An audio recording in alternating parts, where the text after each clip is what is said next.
Hello, welcome to my channel. তো চলো আজ তোমাদের সাথে শেয়ার করব healthy and tasty protein salad recipe. তার জন্য প্রথমে নিয়ে নিয়েছিলাম ছোলা মটরকে একসাথে ওভারনাইট সোট করে নুন হলুদ দিয়ে সেদ্ধ করে রাখা।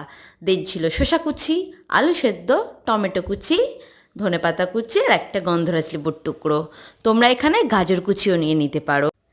আমার কাছে অ্যাভেলেবেল ছিল না তাই নেওয়া হয়নি। আর হ্যাঁ, পেঁয়াজ কুচিও অ্যাড করতে পারো।